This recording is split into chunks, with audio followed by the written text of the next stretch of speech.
আজ থেকে 4-5 বছর আগে আমাদের নীলরতন হসপিটাল কলকাতা কয়েকটা কুকুর ছানা মারা গেছিল, তাই নিয়ে কয়েকদিন ধরে আন্দোলন ছিল। হ্যাঁ, একদম অবোধ পশুগুলো এরকম মারাটা ঠিক না গো, আমার না বড় দুঃখ পাচ্ছে। আর আমাদের সরকার যে কত গাই কাটছে, দুঃখ আছে না? না না, আমাদের সরকার খুব ভালো, খুব ভালো। এই হচ্ছে আমাদের কালচার, হিন্দুদের কালচার।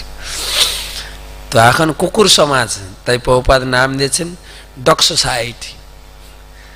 প্রভুপাদ আমেরিকার ইউনিভার্সিটিতে দাঁড়িয়ে তিনি জবাব দিয়েছিলেন পুরো প্রিন্সিপালদের, we are the part and parcel of God. আমরা হচ্ছে ঈশ্বরের অংশ, গডের অংশ আমাদের ভিতরে আছে, যার জন্য আমরা কথা বলছি। আপনি বাড়ি থেকে মায়াপুরে এসেছেন, ভাবের আদান প্রদান করছেন। আত্মা গডের অংশ, পরমাত্মার অংশ হচ্ছে আত্মা, যার জন্য আমরা কথা বলছি, চলছি, জীবিত আছি। ভগবানের অংশ। ভগবান যতদিন রাখবেন আমার শরীরে ততদিন আমি থাকব। কোনো ডাক্তার, ওঝা, কোনো রাজনৈতিক নেতা আটকাতে পারবে না। কিন্তু রাখে হরি, কখনো শোনে রাখে রাজনৈতিক নেতারা, কয়েকদিন পরে হয়তো আবার চালু হতেও পারে। হ্যাঁ, এখন সাইকেল শ্রী, যুবশ্রী, কোনো আত্মাশ্রী হয়তো চালু হতো, আমার আত্মা দেবো সবাইকে, হতেও পারে, দেখা যায়। পাগলের মতো সবকিছু বলে তো, লোকে বলবে এরকম আত্মাশ্রী, আমরাও আত্মাটা দেব। ওইটা রাখে হরি মারে কে, এটা এটা এই কথাটাকে পরিবর্তন করতে পারে। রাখে বাবা মা মারে কে, রাখে ডাক্তার মারে, শুনেছেন কখনো? না, ডাক্তাররাও মারা যায়। কেউ ডাক্তার থাকলে ক্ষমা করবেন। হ্যাঁ, ডাক্তাররা মারা যায় কিনা? মারা যায় কিনা? কেন? ওরা তো লোককে বাজায়, ওরা কেন মরবে? বা আবার LIC লোকেরা জীবনকে সাথ ভি জীবনকে বাদ ভি লিখছে না, ওরাই মারা যাবে আবার জীবনকে বাদ ভি। রাখে হরি। তাই part and parcel of god, ভগবানের অংশ। তাই আমাদের গডের সেবা করতে হবে। আর তুমি যদি গডের সেবা না করো, গডটাকে উল্টে দেন তো কেমন হয়? GOD উল্টে দেন DOG। গড সেবা না করলে তোমাকে ডগ সেবা করতেই হবে, একদম জোর দিয়ে বলেছেন। আর এখন লোকে ডগ সেবা করছে, তাই না? কুকুরকে নিজের বেটে, নিজের গাড়িতে, বিদেশে আছে, কুকুরকে নিয়ে চড়াতে যাবে। কুকুর যেখানে সেখানে পায়খানা প্রস্রাব করলে কিন্তু ফাইন হয়ে যাবে। আর কুকুরের এরকম টাইম টেবিল শেখানো হয় যে প্রস্রাব পেলে চেপে রাখো, তোমাকে বাথরুমে প্রস্রাব করাবো না। প্রস্রাব আসার সাথে সাথে পা উঠে যাবে ওর, অটোমেটিক।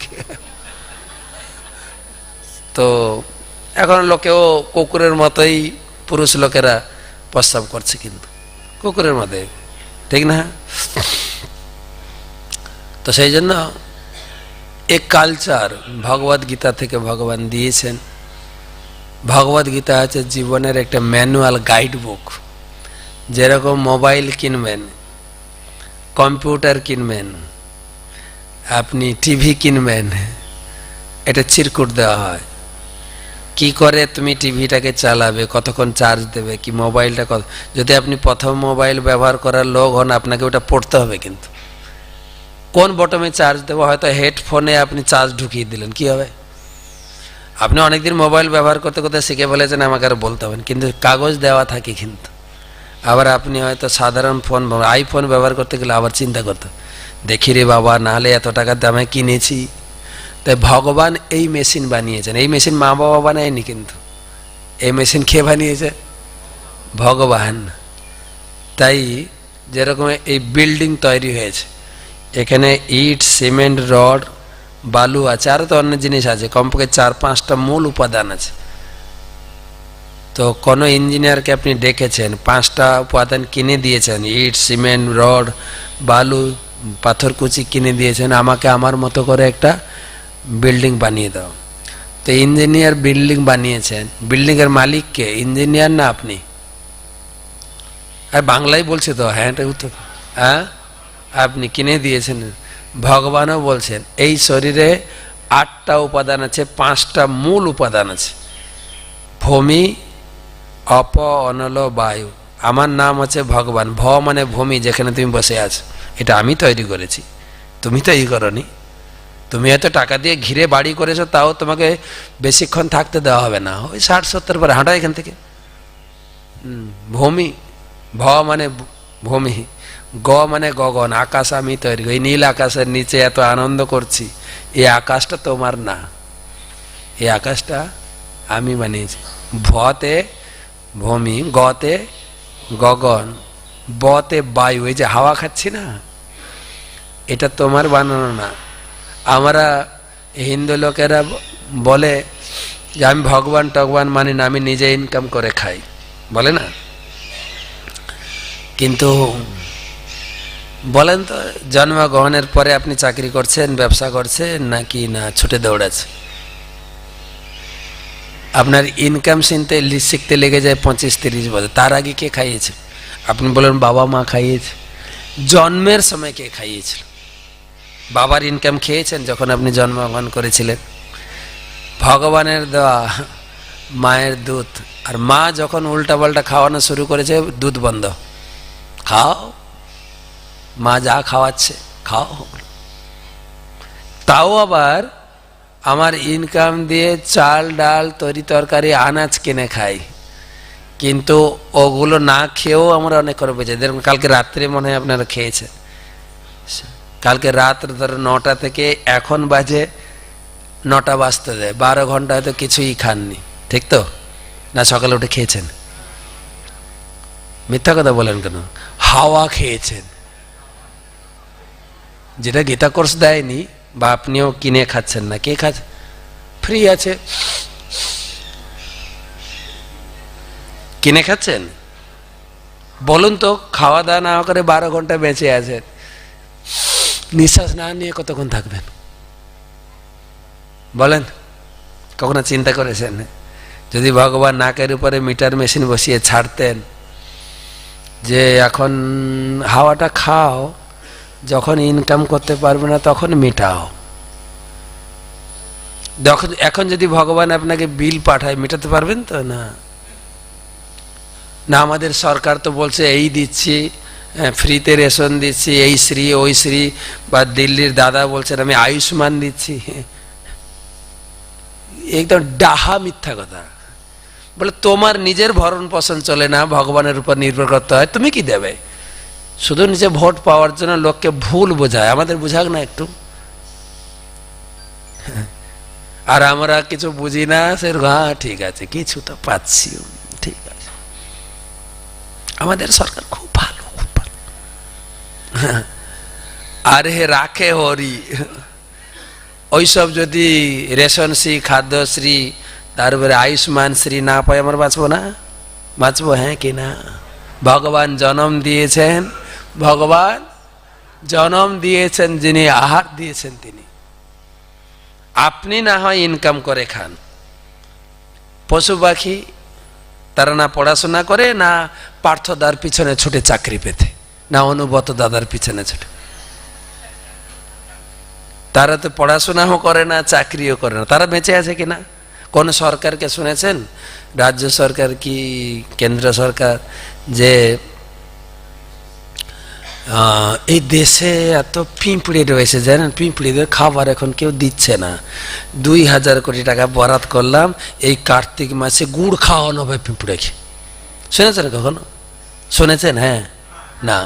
পশু পাখির জন্য খাদ্য বরাদ্দ কেন? তারা খেয়ে চলে যাবে, ভোট দেবে না। তাহলে কার খাদ্য কে ব্যবস্থা করে? সরকার নিজের খাবার জোগাড় করছে না আমাদেরকে খাওয়াচ্ছেন? কোনটা? ঘুরিয়ে ফিরে ভগবানের উপর নির্ভর করেন, গীতায় সেটাই শিখাচ্ছেন ভগবান। তাই এই শরীরের 8টা উপাদান, ভতে ভূমি, গতে গগন, বতে বায়ু, বযুক্ত অ মানে অগ্নি, ন মানে নীর, এই 5টা মূল উপাদান। যেরকম আপনি বাড়ি বানানোর জিনিস কিনে দিয়েছেন, তারপরে ইঞ্জিনিয়ার এসে মিক্সচার মেশিনে মাখিয়েছে, তারপরে একটা বাড়ি বানিয়েছে না, এই মায়ের গর্ভটা হচ্ছে মিক্সচার মেশিন। ভগবান দিয়েছেন ওই ভূমি অপ অনলবাই মাখিয়ে। এবারে আপনার বাড়ি কেমন হবে, আপনার পুঁজি অনুযায়ী, তাই তো? আপনি কি রকম দেহ পাবেন, ছেলে না মেয়ে, মানুষ না পশু, তা নির্ধারণ হবে আপনার আগের জীবনের কতটা পুণ্য রয়েছে, পুণ্যের পুঁজি তার উপরে নির্ভর করে। যেরকম দোকানে অনেক রকম কাপড় থাকে, সব কাপড় কি সবার পছন্দ বলেন তো? পছন্দ সবার? কোনো কাপড় পরে বসেন, কিরে তোর শাড়িটা খুব পছন্দ, তোর সত্যি পছন্দ আছে। সবার সব জিনিস পছন্দ হয় না, কিন্তু আর পছন্দ হলেও হবে না, লাগতে হবে টাকা। তাই দুটো জিনিস নিয়ে বিচার করা হবে মায়ের গর্ভে, যে আপনি কি দেহ পাবেন, কত পুণ্য করেছেন, আর আপনার চয়েসটা কি। চয়েস মানে আমি না মাছ মাংস না খেয়ে থাকতে পারি না, চয়েস হচ্ছে আমার মাছ মাংস। এই লোক যে নিরামিষ খায় কি করে থাকে, আমি অবাক হই। একজন জিজ্ঞেস করছে, আপনারা সারা জীবন নিরামিষ খান? ওর কাছে অবাক লাগে। আবার কিছু লোক এসে বলে, মহারাজ আমি সকাল থেকে না আমি নিরামিষ খেয়ে আছি, আমি পুজো করতে পারবো। একবেলা নিরামিষ খায় মানে কত গর্ব করে, তাই না? চয়েস। হ্যাঁ, গীতায় বলছেন এই চয়েসটা দিন আর রাত্রির মতো, যা নিশা সর্বভূতা নাম। কিছু লোকের কাছে নিশা মনে হয়, আর সাধারণ লোকের কাছে যে রাত্রি, ভক্তদের কাছে বা পণ্ডিত লোকের কাছে দিন, সব উলট। সাধারণ লোক চিন্তা করে এরা নিরামিষ ঘেঁট খেয়ে থাকে কি করে, আর ঘন্টার পর ঘন্টা নাচে, দারুণ দম তো এদের। আবার ভক্তরা চিন্তা করে এরা এই দুর্গন্ধ জিনিসগুলো খায় কি করে বলেন তো? মাছটা খুব সেন্ট না? আবার মাছের ভিতরে একটা স্পেশাল মাছ আছে, শুকিয়ে করা হয়। যদি আপনার ঘরের সামনে গাড়িটা যায়, ওরে বাবা, যেন সে একটু একটু গন্ধ ঢুকলে যেন অন্নপ্রাশনে ভাজে, হ্যাঁ কি না? কিন্তু লোকে তো খাচ্ছে কি না? কেউ যদি একটু ড্রিঙ্ক করে আপনার সামনে আসে, আপনারও যেন বমি এসে যাবে, তাই না? কিন্তু ও তো খেয়েছে, হ্যাঁ কি না? 1000 বলা সত্ত্বেও খাচ্ছে। তা আপনার চয়েস। আমি মাছ মাংস না খেয়ে থাকতে পারি না। আমি কয়েকদিন আগে ট্রেনে যাচ্ছিলাম, আমার সামনে একটা ফ্যামিলি ছিল, স্বামী স্ত্রী, একটা মেয়ে, মানে 6 না 7 পড়ে। তো সারাদিন গল্প করছিলাম। তো এবারে খাওয়ার অর্ডার এসছে, খাওয়ার অর্ডার নিতে আসে না ট্রেনে। তো মা জিজ্ঞেস করছে, মেয়ে কিরে কি খাবি?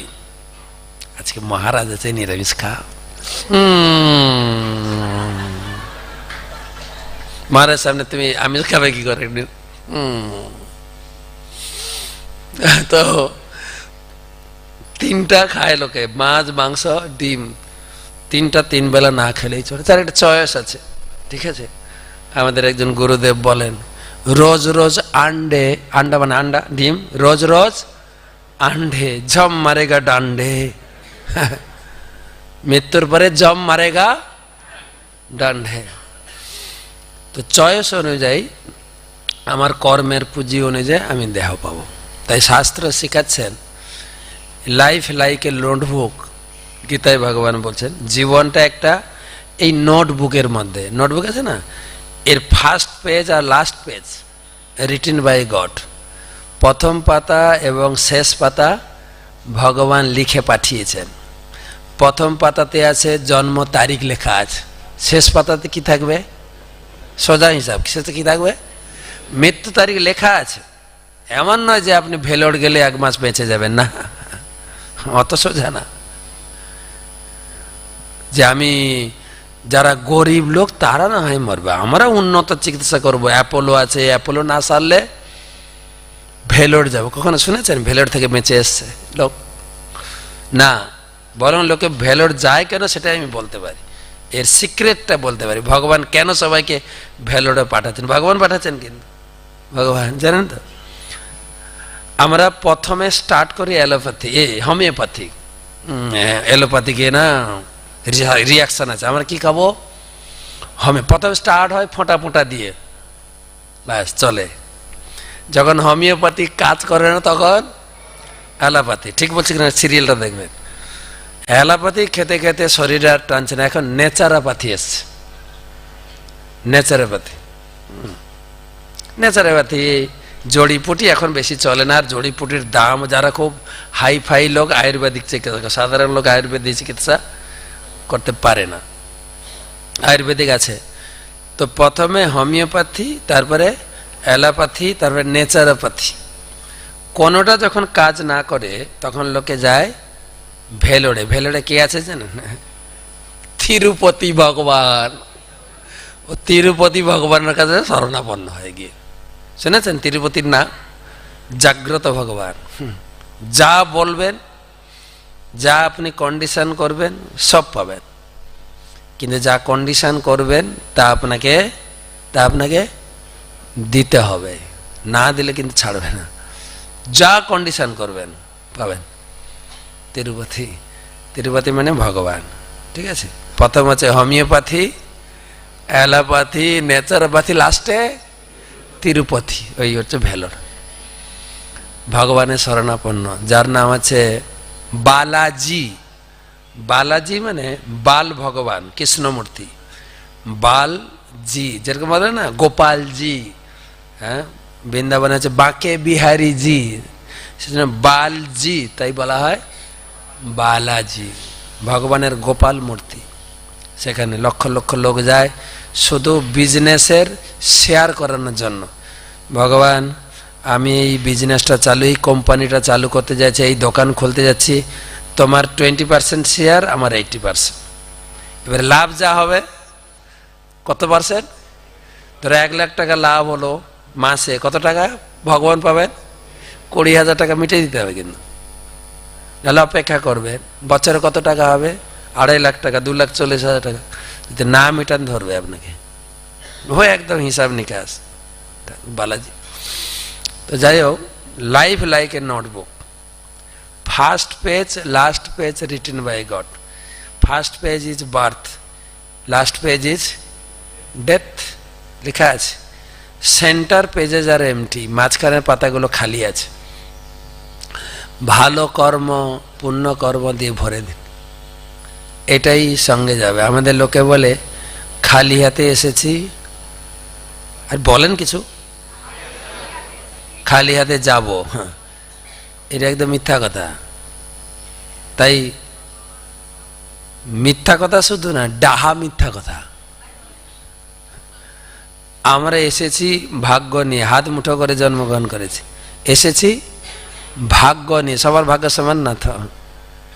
একই স্কুলে একই মাস্টার পড়েছে, একই সিলেবাস, তাই তো রেজাল্ট তো একই হচ্ছে না। তো 10 টাকার বাড়িতে, আমরা যেরকম মন্দিরে আমরা ব্রহ্মচারী একসঙ্গে প্রায় 450 লোক থাকি, একই হাঁড়ির ভাত খাই, কিন্তু আমাদের জয়েন্ট সংসার। ধরো আপনি বাড়িতে 5-6 জন বা 2-3 জনের সংসার, একই হাঁড়ির ভাত খাচ্ছে। তো কেউ সেই খাবার খেয়ে ফুলছে বেলুনের মতো, আটকানো যাচ্ছে না। কি রে, কয়দিন আগে জামাটা কিনে দিলাম, আবার শর্ট পড়ে গেল, ফুলছে বেলুনের মতো। মন্দিরে দেখি ফুলছে।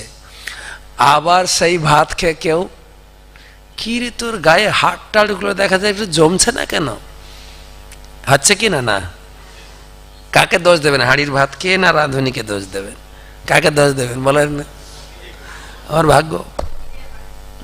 কত লোক অ্যাপ্লাই করছে চাকরিতে, কেউ বা রাস্তায় পিটুনি খাচ্ছে, আবার কেউ বা কারোর পিটুনি দেখে আন্দোলন করতে গিয়ে ও মরছে। কালকে একজন মরেছে আপনার বজবজ এলাকায়, বিজেপি নেতাকে একদম দিয়েছে কুপিয়ে, কেননা অভয়ার আন্দোলন করেছিল। অভয়ে চলে গেছে, আর অভয়াকে ইস্যু করে যদি আমরাও আন্দোলন করি, তো করছে লোক। আর কেউ বা এমনি চাকরি পেয়ে যাচ্ছে। কার ভাগ্য? ভাগ্য। তো আমার ভাগ্য নিয়ে আমি এসেছি। কেউ বা অনেক পরিশ্রম করে পড়াশোনা করে ভালো রেজাল্ট করতে পারছে না। কখনো শুনছেন রিস্কাওয়ালার নাতিটা ফার্স্ট ক্লাস ফার্স্ট হয়ে গেছে? শোনা যায় না? শোনা যায় না? ভাগ্য। ভাগ্য নিয়ে এসেছি। কি নিয়ে যাব? দুটো জিনিস, পাপ পুণ্য কর্ম নিয়ে যাব, যেটা আবার পরের জীবনে ভাগ্য করবে। দুটো নিয়ে ছাড়বে না কেউ। এটা আমরা স্বীকার করি, গীতায় বলছে। যেমন কর্ম, তখন গীতায় বলছে যাদৃশে, কি বলে, যে যথা মাং প্রপদ্যন্তে, তারপরে যে যথা মাম তাম তথা তাম তথা, আপনি যতটুকু করবেন ততটুকুই রিটার্ন পাবেন, যতটুকু করবেন। ভগবান একদম মেপে মেপে আপনাকে দিয়েছে। আপনি মানতে পারেন না পারেন, কিন্তু বৈজ্ঞানিকও স্বীকার করছে। নিউটনের তৃতীয় সূত্র, থার্ড ল, আপনারা অনেকে পড়েছেন, মানে থার্ড ল কি বলছে? Every action has N equal and opposite reaction. প্রত্যেক কর্মের সমান বিপরীত প্রতিক্রিয়া। গীতার কথা ছাড়বেন আপনি? যে ভালো কর্ম করলে, আপনি কাউকে ভালোবাসেন, সে আপনাকে ভালোবাসবে। আপনি যদি কাউকে চিটিং করেন, আমাদের বাংলা বলে ইট মারলে পাটকেল দেখে যদি আপনি উপরে থুতুটা কোথায় পড়বে? নিজের মুখে পড়বে। এ একদম সাধারণ কথা এবং গীতার নীতি ভগবান দিয়ে গেছেন। তাই এটা হচ্ছে ম্যানুয়াল বুক গীতা। সেখানে দিয়েছেন ভগবান যে আমার এই শরীরটা ভগবান বানিয়েছেন, মা বাবা বানায়নি। কিন্তু কে বানিয়েছেন? মায়ের গর্ভটা আছে, কি বললাম একটু আগে বলেছি, মিক্সচার মেশিন। এখন মায়ের গর্ভও লাগছে না, টেস্ট টিউব বানাচ্ছে, করছে না? তো আর সেই জন্য এই তো পড়াশোনা করে এখন মা বাবাকে কেউ শ্রদ্ধাও করে না। এখন যে কালচার এসে গেছে, এমন উল্টাপাল্টা স্কুলে শেখাচ্ছে, টেস্ট টিউবে বাঁচাচ্ছে, মাটা আর কি এত দেয়। তাই জন্য এখন নতুন কালচার এসে গেছে। আমাদের সময় ছিল মা বাবাকে উঠে প্রণাম কর, স্কুলে গেলে মা বাবাকে প্রণাম করে যেতাম। এখন মাকে মা বলেই ডাকে না, বা আপনারা হয়তো শিখিয়েছেন, মা হয়ে গেছেন মমি। মমি মানে মা মারা গেছে। আমরা পড়তাম না মমি কাকে বলে? পিরামিডের, মিশরের পিরামিডের ওই যে সমাধিকে কি বলা হতো? মমি। মা হয়ে গেছে মমি, বাবা হয়ে গেছে ডেথ, বাবা হয়ে গেছে, বুঝছে না কালচার? আর যেতে আসতে মা বাই কালচার। কিন্তু গীতা কালচার শেখাচ্ছে, গীতা শেখাচ্ছে না গুরুজনদের সম্মান করো। জানেন এসব শিক্ষা গীতা কেবল পারমার্থিক শিক্ষা দিচ্ছেন না, গীতা দিচ্ছেন আপনার ডায়েটিং। যে ডায়েটিং পড়ে কোর্স করছে না, আপনি 6 অধ্যায়ে 16, 17 দুটো শ্লোক পড়বেন, পুরো ডায়েটিং কোর্সের সার্টিফিকেট পেয়ে যাবেন। আপনাকে এত পড়তে হবে না। কি খাবেন, কতটুকু খাবেন, কখন খাবেন, কখন ঘুমাবেন, কখন ঘুম থেকে উঠবেন, বাবা মা আত্মীয় স্বজনের সঙ্গে কিরকম ব্যবহার করবেন, সব গীতা শেখাচ্ছে। আগেকার দিনে লোকে পড়তো, তারা জানতো। এখন পড়তে পড়তে পড়তে পড়তে দুজনের ভালোবাসা হয়ে গেল, বিয়ে করলাম, দুজন চাকরি পেয়ে গেলাম, কালচার শিখবো থেকে? যে একটা বাচ্চা আসবে, বা আমার বাবা মা আছে, শ্বশুর শাশুড়ি আছে, কালচার কে শেখাবে? ঘরে আগে বিয়ে করতাম, ছেলের বউ, ছেলের মা কি বলে শাশুড়ি, শাশুড়ি হাত ধরে ধরে শেখাতেন, তাই তো? এখন তোমার মার সঙ্গে আমাকে থাকতে হবে, এরকম তো কন্ডিশন ছিল না, মোটেই না। আচ্ছা কিনা বলে? এই মাঝে মাঝে যখন একটু বোরিং লাগে ইউটিউব খুলে বসি, বসি, একটা লোক বসে বসে কম্পিউটার কাজ করছে, ওর ঘরে কলিং বেল টিপেছে, তো ঢুকে পড়েছে, দেখছে মাতাজি গিয়ে খুলছেন, খুলে দেখে বাবা, এরে বাবা মা তোমরা এসো, আসো আসো আসো আসো আসো আসো আসো। আর ও কম্পিউটার চালাচ্ছে, এ শোনো না আমার বাবা মা এসছে গো, তুমি একটু প্রণাম করো, কিছু কম্পিউটার। তো বাবা মা এসছে, তখন কথা বলা শুরু করেছে, আপনারা এসছেন কেন? Get out, get out from here. এটা কি হোটেল পেয়ে গেলেন নাকি যখন খুশি চলে আসবো? ও বউটা চিন্তা করছে, কি হলো তোমার, কি মাথা টাথা খারাপ হয়েছে, কি বলছো, বকবক করছো? আরে আমার বাবা মা, দেখছো না? বলছে সেই জন্য তো বলছি এক্ষুনি গাড়ির বাইরে বের করুন, নাহলে কিন্তু পুলিশ এলে বের করবো। বেরোন, বেরোন। এই বাড়ির তুমি মালিক না, আমিও মালিক। বলে তুমি তো বাড়িটা বানানো, বাড়িটা বানিয়েছি, তুমি এসে উড়ে এসে জুড়ে বসেছ, বাড়িটা বানিয়েছি আমি, এই বাড়ি যা নিয়ম করে দেব। তো শাশুড়ি বলছি, জামাই বাবা তুমি আজকে এরকম করছো, রাগ হয়ে গেছে কেন গো, কি হয়েছে বলো তো? কিছু জানা দরকার নেই, বলছি গেটের বাইরে যেতে যান, যান, এখনই যাবেন কিনা আমি লোক ডাকবো। তো বউ বলছি কি হয়েছে তোমার বলো, যা হয়েছে ঠিক হয়েছে। তখন ওরা শ্বশুর শাশুড়ি বেরোচ্ছে, তখন বলছে এই কালচারটা আপনার মেয়ে আমাকে শিখিয়েছে,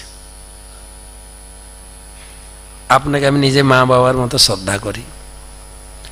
আমার বাবা আসলো বাড়িতে, খুশি হয়েছি আমি, বাবা এসছে, বাবা বসো বসো, আর আপনার মেয়ে শুয়েছিল। আমি বললাম বাবা এসছে, একটু চা বানিয়ে দাও, গ্রাম থেকে এসছে।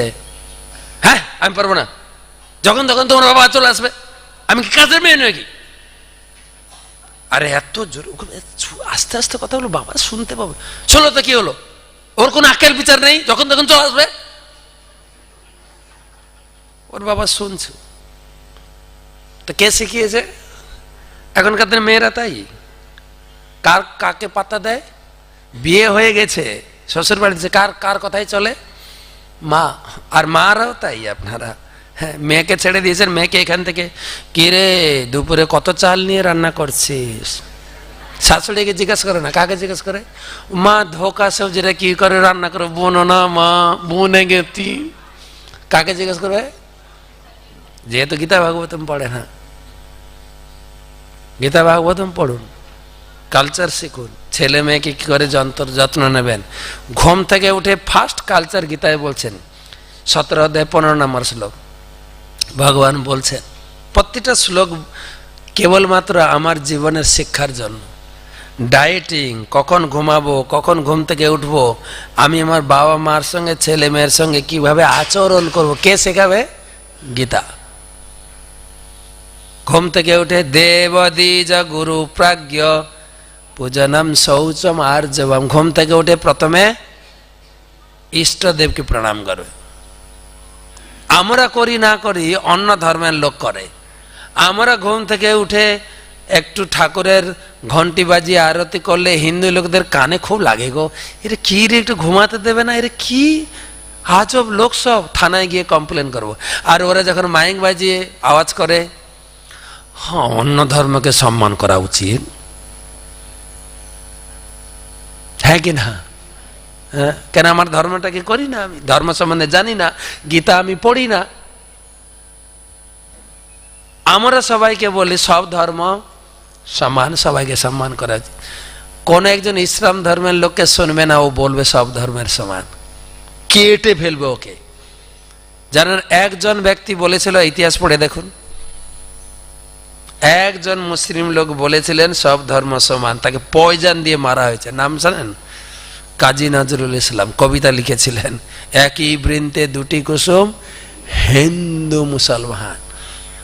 তার কবিতাতে একটা পুরো জাগরণ এসেছিল, তাকে পয়জন দিয়ে, ইতিহাস দেখুন, তাকে ইঞ্জেকশন দিয়ে মারা হয়েছে, পয়জন দিয়ে।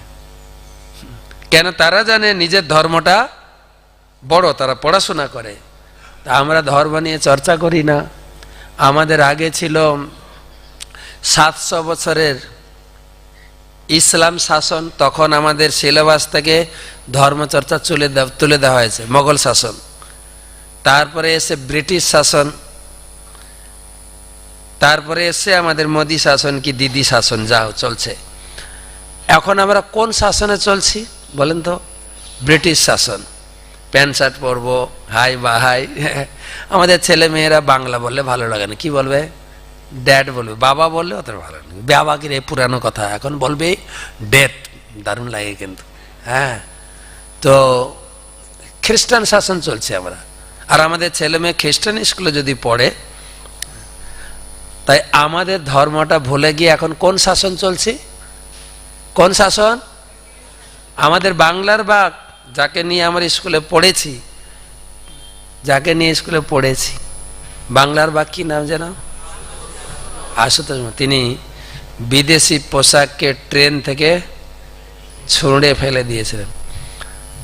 কিছু মনে করবেন না, আমরা কুড়িয়ে কুড়িয়ে পড়ছি কিনা? এখন না ধুতি পাঞ্জাবি পরে, আমি ইনসাল্ট করছি না, কিন্তু আপনার কি মনে হয় মায়াপুর থেকে বেরিয়ে ধুতি পরে বাড়ি ফিরবেন? এটা একটা হজম করা খুব কঠিন আছে একটু, তাই না? আমি এসেছিলাম প্যান্ট শার্ট পরে, আমার গুরুদেব বলছে এইগুলো তো আমরা ফেলে দিয়েছিলাম, তোমরা আবার কুড়িয়ে পড়ছো কেন গো? তোমাদের ইতিহাস পড়নি? তোমাদের আন্দোলনকারী লোকরা এগুলো ট্রেন থেকে ছুঁড়ে ফেলে দিয়েছিল, তোমরা পড়ছো কেন? খোলা। তোমাদের বাবা বা দাদুরা পরে? আমি বললাম না, আমার বাবাও কখনো পড়েনি, আমার দাদুও পড়েনি, ধুতি পাঞ্জাবি পড়তে দেখেছি, ওই কলেজের পাল্লায় পড়ে পড়েছিল। খোলো ধুতি পর। এটা হচ্ছে আমাদের সংস্কৃতির আমাদের নিজস্ব পৈতৃক সম্পত্তি। আর প্যান্ট শার্ট হচ্ছে ব্রিটিশের সম্পত্তি। লোকে বলে এই ইসকন সংস্থা হচ্ছে সাহেব মঠ। নবদ্বীপ স্টেশনে নামলে আপনাকে ডাকবে সাহেব মঠ, সাহেব মঠ। তো সাহেব আমরা না আপনারা, আমরা সাহেবদের প্যান্ট শার্ট খুলিয়ে ধুতি পরিয়েছি, আর আপনি ধুতি পাঞ্জাবি ফেলে দিয়ে,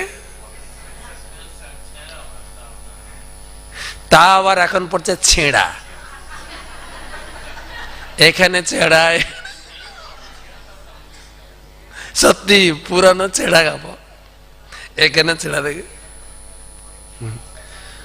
তাই শিল প্রভুপাদ সারা বিশ্বে, এটা আমাদের প্রত্যেক বাঙালির গর্ব করা উচিত, সারা বিশ্বে বাঙালি কালচার প্রচার করেছেন। প্রভুপাদ যিনি বাংলার ভূমি সন্তান, কলকাতার সন্তান। আপনি হয়তো বাচ্চাকে প্যান্ট শার্ট পরাচ্ছেন, প্রভুপাদ প্যান্ট শার্ট খুলিয়ে ধুতি পরিয়েছেন। আপনি জানবেন সারা বিশ্বে বাঙালিকে কেউ সমাদর করে না, সারা বিশ্বে সব জায়গায় যাবেন। আর দিদি তো নিজে এটাকে তুলতে চাইছিলেন, আবার ওয়েস্ট বেঙ্গল সিরিজেও ডব্লিউ নিচে, তাই দিদি চেঞ্জ করতে চাইছিল, এটাকে ওয়েস্ট বেঙ্গল না বলে শুধু বেঙ্গল থাকবে, তাও রাজি হয়নি। তাও দিদি একটু তুলতে চাইছিলেন। আমাদের সিরিজে কোথায় আছি আমরা? আর সারা দুনিয়ায় আমি ঘুরে বেড়াই, তো বাঙালিদেরকে খুব একটা সমাদর করে না। আর তখনকার দিনে, আর প্রভুপাদ যখন গিয়েছিলেন ব্রিটিশের পিরিয়ডে গেছিলেন না, ব্রিটিশ, আর সেই পিরিয়ডে ভারত স্বাধীন হয়েছে কবে? 47-এ। ব্রিটিশের পিরিয়ডে তিনি গিয়ে শেখালেন। প্রভুপাদের জন্ম তো 1896। তিনি কলকাতা স্বাধীনতা আন্দোলন দেখেছেন। সেই সময় গিয়ে ব্রিটিশ লোককে দাপট দিয়ে যায়, পারো মাথা নাড়া করো, মদ খায়, ছাড়ো, তোমাকে মদের থেকে আরো ভালো নেশা দেবো, হরিনাম করো, নাচো। তাদেরকে শিখিয়েছেন প্রসাদ খাওয়ানো, তাদেরকে শিখিয়েছেন মাথা নাড়া করা, তিলক করা, গীতা পড়া। একজন প্রভুপাদের শিষ্য, তিনি তার জীবনীতে তিনি লিখেছেন, প্রভুপাদ প্রচার শুরু করলেন 69-এ। তিনি তার একজন বিখ্যাত শিষ্য মুকুন্দ মহারাজ, তিনি প্রসাদের থালিটা নিয়ে, আমাদের যেরকম বসিয়ে খাওয়ানো হয়, বিদেশে এরকম নয়, বুফে দেয়, তা হাতে থালাটা নিয়ে একটা গাছের গোড়ায় কোনায় বসিয়ে হাউ হাউ করে কাঁদছেন, বলছেন হে ভগবান, আমার ব্রিটিশে জন্ম, আমি জীবনে এরকম টেস্টি খাবার খাইনি, তো আমাকে এই কৃপা করো, আমার মুখ থেকে যেন এই খাবারটা না বাদ যায়।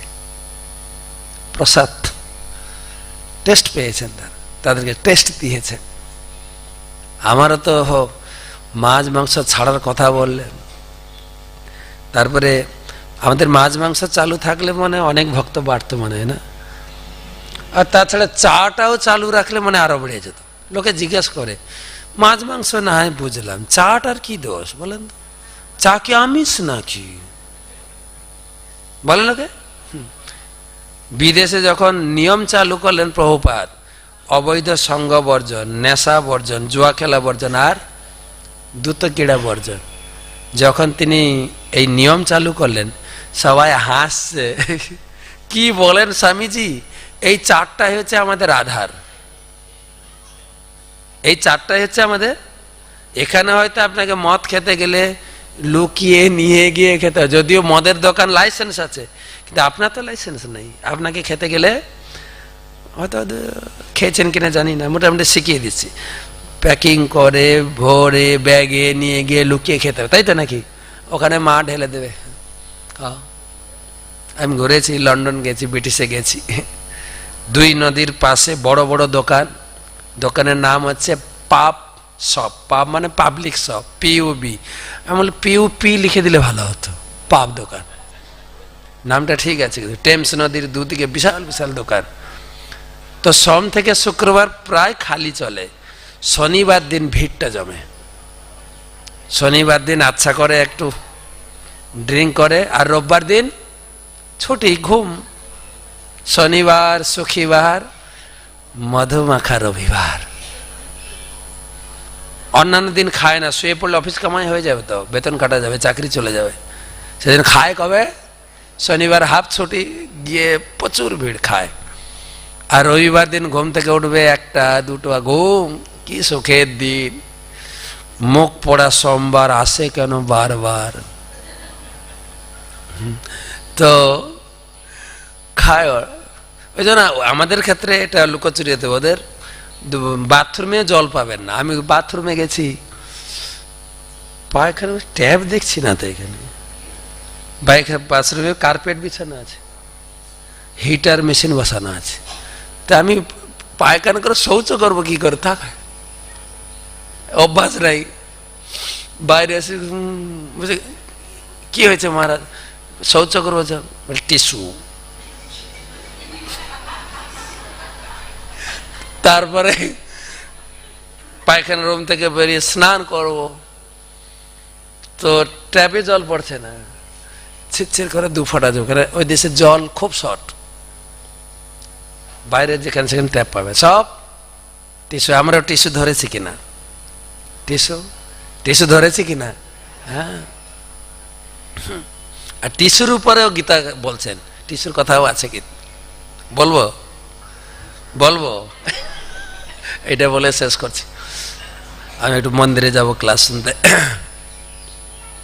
বলছেন past life is waste paper, মনে রাখবেন, অতীত জীবনটা একটা পুরানো খবর কাগজের মতো। পাস্ট লাইফ ইজ, মুখস্থ করুন, past life is waste paper, present life is news paper. আমার প্রেজেন্ট লাইফটা, আমি একজনকে ভালোবাসলাম, মেয়েটা খুব ভালো, কিন্তু বিয়ে করলাম, ঝগড়াঝাটি চালু হলো, ডিভোর্স। প্রতিদিন নতুন নতুন, আমার ছেলেটা ভালো রেজাল্ট করেছে, আমার মেয়েটা ভালো রেজাল্ট করেছে, হ্যাঁ কি আনন্দ, তুই যে এরকম রেজাল্ট করবে না আমি আশাও করতে পারিনি। পড়লো আরেকটা ছেলের পাল্লায়, তার উচ্চ ক্লাসে গিয়ে পাল্টি খেলো। নিউজ বেরোয় কিনা? Past life is waste paper, present life is news paper, future life is question paper. আমি এই ছেলেটাকে ভালোবেসেছি, বিয়ে করবে তো? This is question. আমি পড়াশোনা করছি, দেশের যা হাল, চাকরি পাবো তো? কোশ্চেন আসবে কিন্তু, ঠিক না? ছেলে মেয়ের পিছনে এত খরচা করছে, ওরা আমাকে শেষ বয়সে দেখবে তো? প্রশ্ন আসবে কিনা? আসছে কিনা? ফিউচার লাইফ ইজ, গালে হাত দেন, future life is question paper, past life is waste paper, present life news paper, future life. Read Bhagavad Gita, Bhagavad Gita পড়ো, তোমার লাইফ চেঞ্জ হয়ে যাবে। Read Bhagavad Gita, make your life sublime. Bhagavat Gita পড়ো, তোমার জীবনকে সুখীময় করো, আনন্দময় করো। Make your life sublime. Otherwise যদি গীতা না পড়ো, your life will be a tissue paper. Tissue paper মানে যেটা আমরা ব্যবহার করে ফেলে দিই। আপনার বাড়ির লোকও আপনাকে ব্যবহার করে কোথায়? পঞ্চম আশ্রম। শাস্ত্রে 4টা আশ্রম আছে, ব্রহ্মচর্য, গৃহস্থ, বানপ্রস্থ, সন্ন্যাস। আর একটা আশ্রম বর্তমান লোকেরা জুড়েছে, ভালো করে বৃদ্ধ বা বৃদ্ধা আশ্রম। হ্যাঁ, একটা ইউটিউব দেখছিলাম, একটা বাড়িতে ঠাকুমা আছে, তার মা বাবা, ছোট্ট একটা বাচ্চা মেয়ে 6-এ পড়ে। আর মেয়েটা সাধারণত বাবা মা ব্যস্ত, সাধারণত দাদু দিদার সঙ্গে বাচ্চারা মেশে, দাদু দিদা সরল হয়ে যায় বাচ্চাদের সঙ্গে মেশে। তো মেয়েটা ঠাকুমার সঙ্গে সবসময় থাকে। তো কয়েকদিন বাবা মা মানে ছেলে বৌমা যুক্তি করে ঠাকুমাকে বৃদ্ধাশ্রমে রেখে। তো মেয়েটা দেখতে পাচ্ছে না, মা ঠাম্মি কোথায়? ঠাম্মিকে পাঠিয়েছি ভালো চিকিৎসা করাতে। মা ঠাম্মি কোথায়? ডেলি জিজ্ঞেস করে, চিকিৎসা করে। মা ঠাম্মি এখন আত্মীয় বাড়িতে, ও তো তোর পিসিমণির বাড়িতে আছে। ঠিক আছে, তো কি হয়েছে, আর ওর বৃদ্ধাশ্রমটা স্কুলের পাশে ছিল। ও একদিন স্কুল থেকে ফিরতে কিভাবে দেখতে আমার ঠাম্মিকে দেখলাম, ও ঠাম্মি ছুটে এসে, ঠাম্মি তুমি এখানে কেন? তোর বাবা মা আমাকে ঘরে রাখেনি, বৃদ্ধাশ্রম পাঠিয়ে। বলে বৃদ্ধাশ্রম মানেটা কি? মানে আমাকে এখানে থাকতে হবে, কাটাতে হবে, আমাকে আর বাড়িতে নেবে না। তো বাড়িতে গিয়ে আর জিজ্ঞেস, মা ঠাম্মিকে তো দেখলাম আমাদের স্কুলের পাশে একটা বৃদ্ধাশ্রমে, কেন মা ঠাম্মিকে পাঠিয়েছ? বলছে বৃদ্ধ হলে আশ্রমে পাঠাতে হয়। ও, তোমরাও যাবে? প্রশ্নটা হচ্ছে, বাচ্চা তো সরল ভাবে বলছে, তাহলে তোমরাও যাবে? কার সঙ্গে কথা হচ্ছে? মার সঙ্গে। পিছনে বাবা দাঁড়িয়ে, বাবা ক্যাচ করে দে, কি বলছে? তার মানে এ আমাদেরকেও সোজা হিসাব। কোথায়? Tissue paper.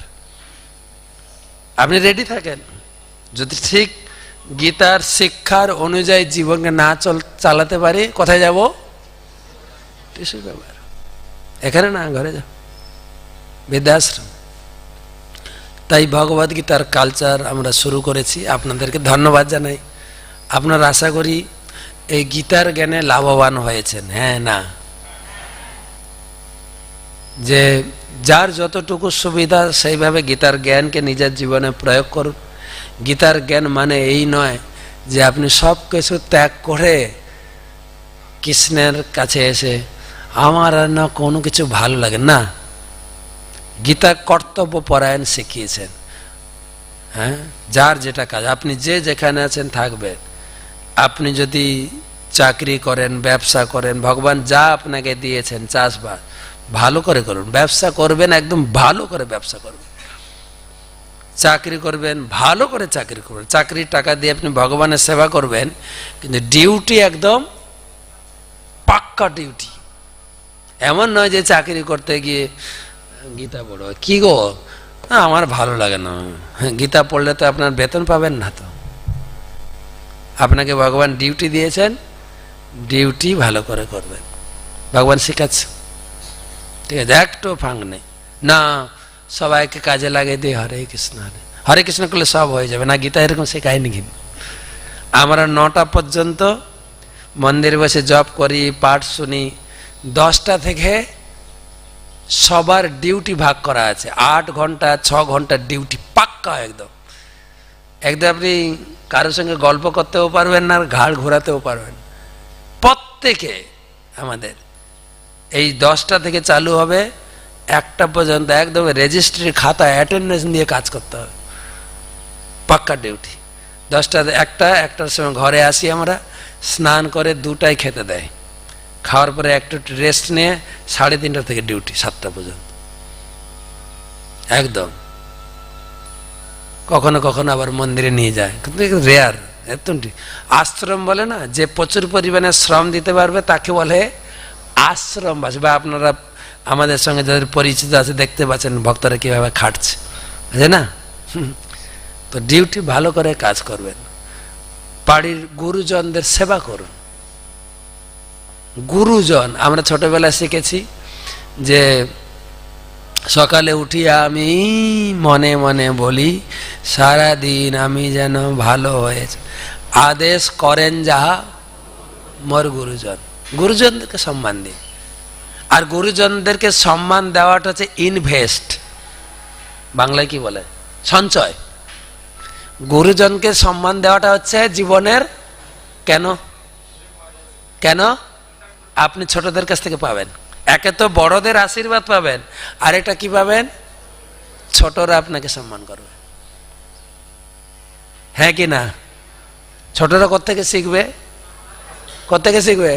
হ্যাঁ, আমি কোনো বাড়িতে যাই, দিয়ে বাড়িতে গেলে মা বলে মহারাজের সে পুনম কুর, আগে শেখান না, বাচ্চা কেন প্রণাম করবে, আপনি আগে প্রণাম করুন। বাচ্চা আপনাকে দেখে ও প্রণাম করবে। দেখবেন মন্দিরে গেছি, একটা মাতাজি বাচ্চাকে নিয়ে প্রণাম করাচ্ছে, আর বাচ্চারা একবার জিদ ধরলে যত মাথাটা চাপছে চি চি করে চিৎকার করছে। তো আমি মাতাজি কি করছেন? বাচ্চা ছেলেকে প্রণাম করাতে চাইছি, করছে না। বলে আপনার ছেলে, আমি প্রণাম শিখিয়ে দেবো। শেখাবো? মাতাজি কি করে, লজ্জায় পড়ে গেছে। বলে আপনি প্রণাম করুন। যেই মা প্রণাম করেছে, বাচ্চা মায়ের ঘাড়ে উঠে প্রণাম করছে। কে শেখাবে? কে শেখাবে? মা। তাই বাড়িতে বা আত্মীয় স্বজন যত গুরুজন আছেন, গুরুজনকে সম্মান করতে হবে। এটা আমাদের একটা বড় সম্পদ, কালচার। বাবা মা হোক, পিসে মশাই, মামা মামি, বাড়ির কাকু কাকিমা, পাড়া পড়োশি, এই কালচারটা আপনাকে শেখাতে হবে। আর শেখাতে গেলে আরেকটা জিনিস লাগবে, তাদের সামনে কখনো তর্ক করতে নেই। এটা আমরা শিখেছি। একটা ইউটিউবে দেখছি, মেয়ে মার উপর তর্ক, মা কি বলছে, তো মার উপর তর্ক, হ্যাঁ। তখন বলছে আচ্ছা এই কালচার তুই কোত্থেকে শিখে, জানিস না বড়দের মুখের উপর কথা বলতে নেই? তুমি যে দাদুর সঙ্গে তর্ক করো, আপনার সম্মানটা বাঁচবে তো? সঙ্গে সঙ্গে তুমি যে দাদুর সঙ্গে ডেলি ঝগড়া করো, করি তো নাকি, করি কি না? তাহলে আমি কি আশা করবো, রিটার্ন কি পাবেন? রিটার্ন কি পাবেন? ও আপনার সঙ্গে ঝগড়া করবে না? করবে কি না? গীতায় শেখাচ্ছেন, আমাদের বাড়িতে যত বৃদ্ধ বৃদ্ধা, আমার থেকে সিনিয়র পদে 3টা লোককে বোঝায়। 3টে লোককে সিনিয়র বলা হয়, জ্ঞানবৃদ্ধ, বয়োবৃদ্ধ, পদবৃদ্ধ। জ্ঞানবৃদ্ধ মানে যে পণ্ডিত, আচ্ছা, বয়সে যে বড় সেও বয়োবৃদ্ধ, পদে বড় যে বড় পদে রয়েছে, যেরকম আমাদের দিদি, আমার থেকে হয়তো বয়সে কম, সে বাচ্চারও দিদি, মা বাবারও দিদি, দাদু ঠাকুমারও দিদি, সবাই দিদি, কারণ তিনি পদে আছেন, তিনি আমাদের দেশের মুখ্যমন্ত্রী, তাকে সম্মান করতে হয় পদে, সেই জন্য। কিন্তু আমাদের দুঃখের ব্যাপার, আমাদের যারা দেশের নেতা মন্ত্রী, তারা প্রকাশ্যে ঝগড়া করছেন। হ্যাঁ, ঠিক ভোটের সময় এলে দিদি দাদাকে গালি দেবে, কোথায়? স্টেজে। দাদা দিদিকে গালি দেবে, কোথায়? স্টেজে। আর আমাদের মিডিয়া লোকেরা ওগুলো ফলাও করে করে দেখাবো, ওখান থেকে আমরা শিখছি, আমাদের বাড়ির ছেলে মেয়েরাও শিখছে, যার জন্য গুরুজনদের সম্মান পাচ্ছি না। আর স্কুলে তো শেখাচ্ছে, স্কুলে কি শেখাচ্ছে? তোমাদের জন্ম হয়েছে কোথা থেকে? ডারউইন শিখিয়েছেন বিবর্তনবাদে। কি শিখেছি? আমাদের জন্ম হয়েছে কোথা থেকে? আমাদের ঠাকুর দাদারা মাদর ছিল, আমরা হয়ে গেছি মানুষ। সেই জন্য বৈদিক কালচার শিখুন। স্কুল কলেজে লেখাপড়াটা দরকার আছে আমার জীবনকে পোষণ করার জন্য, ইনকাম করি। স্কুল কলেজের বিদ্যাকে বলে অর্থবিদ্যা। যদি আপনি পড়াশোনা করে না চাকরি পান, আপনি বড় ডিগ্রি পেয়েছেন, আপনাকে পাড়ার লোকেরা, আত্মীয় স্বজনরা কি বলে ডাকবে? এই বুদ্ধিমান ছেলেটা, বলবে কি না? একটা কথা বলবে কি, এই বেকার। একটা ইউটিউব বলে, ইউটিউব, হ্যাঁ, একটা বাড়িতে মা বাবা ছেলে বৌমা, তো মা রান্না করে খাওয়ায়, ছেলে স্বামী ছেলে স্বামীকে আর ছেলেকে যখন সার্ভিস করে, স্বামীকে সার্ভিস করে, ছেলেকে যখন খেতে যায় বাসি ভাত খা। প্রতিদিন একটা কথা ব্যবহার করে, কি? বাসি ভাত খা। ও বুঝতে পারছে না গরম ভাত, তো বাসি ভাতটা কি? তো মা একবার আত্মীয় বাড়ি গেছে, বৌমাকে বলে গেছে, এই তোমার কর্তাকে, শ্বশুরকে তো খাওয়াবে, কর্তাকে যখন দেবে আমি যেই কথাটা বলে ওই মন্ত্রটা বলবে, কিন্তু কি মন্ত্র? খেতে দিয়ে বাসি ভাত খাও। মা তো বলছে বাসি ভাত খা, এ কি বলছে? বাসি ভাত খাও। ও রাগ হয়েছে, মার উপর তো কথা বলেনি, এবারে রাগ। মা বলে বাসি ভাত খাও, তুমি আবার বাসি ভাত খাও, তো গরম ভাত, বাসি ভাত কোথায়? বাসি ভাত মানে পান্তা ভাত, তো গরম ভাত। তা তো আমি জানি না, মা আমাকে বলতে বলেছে। তো মা ফিরে এসে মা খেতে দিয়েছে, বাসি ভাত খা। ও মা, ডেলি ডেলি বাসি ভাত বলো কেন? বলো তো গরম ভাত। বলে বুঝলে না, এটা বাবার ইনকাম, বাসি ভাত না। ইনকাম করে খাও, তবে গরম ভাত খাবে। বাবার ইনকাম, সেই জন্য এটা হচ্ছে। তখন থেকে টরঙ্গলো ইনকাম করতে শুরু করলো। তো প্রশ্ন হচ্ছে, আমাদেরকে দেখতে হবে, আমরা স্কুল কলেজের শিক্ষাতে আমরা ইনকাম শিখব, কিন্তু কালচার শেখাবে আমাকে জীবনে বেঁচে থাকার পরিকাঠামো শেখাবে। কেবল ইনকাম আর স্কুল কলেজের শিক্ষা আপনাকে ধরে রাখতে পারবে না, কিন্তু আপনাকে ধরে রাখতে পারবে কে? কালচার, মন সংযম। মন যদি ঠিক থাকে তবে আপনি সুখে থাকবেন। তাই গীতাতে মনকে জয় করার জন্য একটা অধ্যায় দিয়েছেন। কোন অধ্যায় জানেন? 6 অধ্যায়। মন এবং মনুষ্যানাম কারণং বন্ধমক্ষয় বন্ধায় বিষয় সঙ্গ মুক্ত নির্বিষয় মন। যেরকম একটা কথা বলি, দুর্যোধনের দৃষ্টান্ত দিই। দুর্যোধন এত বড় যুদ্ধ করলো কিসের জন্য জানেন? দ্রৌপদীর একটা কথা সহ্য করতে পারেনি। যখন ময়দানব সে সুন্দর হস্তিনাপুরে প্রাসাদ বানিয়ে দিয়েছিল, এত মরবর পাথর দিয়ে তৈরি ছিল, জলকে স্থল, স্থলকে জল মনে হতো। তো হাঁটতে হাঁটতে যেতে যেতে হঠাৎ জলে পড়ে গেছে, আর ভিজে গেছে কাপড় চোপড়। তা হাঁটছে, তখন চিন্তা করে, মানে পাথরটা এত দামি পাথর ছিল, বুঝতে পার। তা আবার যেতে চিন্তা করে, আবার জল এসে যায় কিনা, কাপড় তুলেছে। কাপড় তুলে হেঁটে যে পা দিয়েছে ওটা হচ্ছে পাথর, জল না। তখন দ্রৌপদী হেসে বলছে, অন্ধা কা বেটা অন্ধা হয়, অন্ধের পুত্র ধরে নিয়েছে, এর প্রতিশোধ আমি নেব। আচ্ছা বলুন তো, দ্রৌপদী অন্ধ বলেছে, ও কি অন্ধ ছিল? অন্ধ ছিল? হ্যাঁ না? না, তো মেনে নেওয়ার কি দরকার আছে? মন অন্ধ বললো তুমি ছেড়ে দেবে? লাগো পিছনে। হ্যাঁ, বলতেই তো পারে নাকি কেউ? আমাদের বাংলায় বলে না, পাগলে কি না বলে। আপনাকে অনেক লোক অনেক কথা, এই কানে ঢুকা পারে, চুপ। তো সুতরাং যদি মন সমঝে, আরে আমি তো অন্ধ না, তো আমি তো অন্ধ না, হ্যাঁ পাগলি কি বলে, কিন্তু ধরে নিলেন ক্যাচ করে, যার জন্য কোটি কোটি লোক মারা গেছিল। তো মন সংযমে রাখুন, নিজেকে জানুন, নিজের পরিস্থিতি জানুন। ভগবান সবাইকে সব জিনিস দেননি, কাউকে জ্ঞান দিয়েছেন, কাউকে বুদ্ধি দিয়েছেন, কাউকে সৌন্দর্য দিয়েছেন, কাউকে সৌন্দর্য দিয়েছেন, আচরণ ভালো দেয়নি। আছে তো নাকি? তিনি সবাইকে তার কর্ম অনুযায়ী দিয়েছেন। কোকিলকে তিনি কণ্ঠ দিয়েছেন, রূপ দেয়নি। রূপ যেন একজন এশিয়ান পেন্টিং কালো করা, কোকিলকে দেখবেন দেখতে ভালো না। ময়ূরকে রূপ দিয়েছেন কিন্তু ইচ্ছা দেয়নি, নিজের ইচ্ছায় চলে না। মানুষকে ইচ্ছা দিয়েছেন, মানুষকে সন্তুষ্টি দেয়নি, মানুষ সন্তুষ্ট হয় না।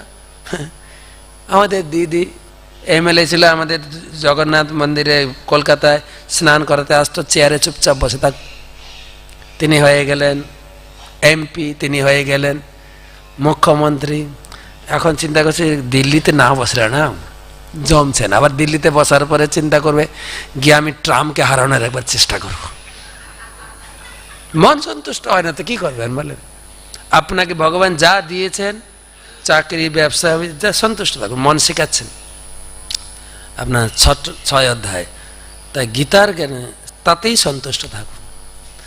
বেদে বলছেন ঈশাবাস্য ইদম সর্বম যৎ কিঞ্চিৎ জগৎ। ভগবান আপনাকে যা দিয়েছেন তাতে সন্তুষ্ট থাকুন। যা দিয়েছেন, আমার ঘর বাড়ি, একটা বাচ্চা কি একটা মেয়ে, আমার যা ইনকাম, পরের দ্রব্যে লোভ, ওর দোতলা হয়ে গেল আমার হচ্ছে, তাহলে আপনি সন্তুষ্ট থাকবেন না। আপনি ভগবানকে ডাকুন, ভগবান চেষ্টাও করবেন, ভগবান দিলে দিতে পারেন, সন্তুষ্ট থাকুন। সেই জন্য ভগবান যা করেন মঙ্গল। যদি বুদ্ধিমান হন, গীতার শিক্ষা লাভ করেন, তাহলে সেইটা আপনি গ্রহণ করতে পারবেন। ভগবান যা করেন মঙ্গলের জন্য, যখন আমার ফেভারে হয় তখন গ্রহণ করি। হ্যাঁ, যদি আপনার কোথাও চাকরি লেগে গেছেন, কোথাও অ্যাপ্লাই করেছেন, আত্মীয় স্বজন বা আমাদেরকে বললেন, আমরা বলবো ভগবান যা করেন। যারা অ্যাপ্লাই করতে যাচ্ছেন, মারা একটা চাকরি অ্যাপ্লাই করতে যাচ্ছে, আপনি ঠাকুরকে বলবেন যেন হয়ে যায়। হ্যাঁ ঠিক আছে, ঠাকুরকে বল। তারও খবর দিলেন, মহারাজ আমার চাকরিটা হয়নি। তখন যদি বলা হয় ভগবান যা করেন, কি দাঁড়াবে তখন অবস্থা বলুন না একটু? ভণ্ডামি সব, ঠাকুর মাকুর নেই, এসব ব্যবসা, এসব সব ভণ্ডামি। হ্যাঁ কি না বলেন? একদম প্র্যাকটিক্যাল কথাগুলো আমি বলছি, রাস্তায় ঘুরি তো। কিন্তু না, যদি আপনি মন সংযত করেন আপনি ঠিক থাকবেন। হ্যাঁ, চাকরি লাগেনি, আমি লটারি টিকিট কাটতে যাচ্ছি, ফার্স্ট প্রাইজটা যেন লেগে যায়, লাগতে নাও পারে, কেন লাগলেও রিস্ক আছে আপনার। সেই জন্য দেখবেন লটারির দোকানে কার ছবি আছে বলেন তো? কোন ঠাকুরের ছবি? কোন ঠাকুর? হ্যাঁ, তিনি হচ্ছেন আমাদের মা, জগৎ জননী, দুর্গা মাতা। দুর্গা মাতার একটা প্রকাশ, মা তো তিনি জানেন। তিনি ইঙ্গিত দিচ্ছেন লটারির টিকিট কেটো না, কিন্তু কাউকে যদি আপনি সাবধান করেন, তোকে সাবধান করছে এই কাজটা তুই করিস না, ছিচি ছিচি, যে বেরিয়ে আসে কিন্তু তাকে আটকানোর জন্য, খারাপ কাজ থেকে আটকানোর জন্য আসে না, অটোমেটিক দেখবেন মায়েরই বলছে তুই এটা করিস। তো মা কালে দাঁড়িয়ে যান, টিকিট কাটিস না,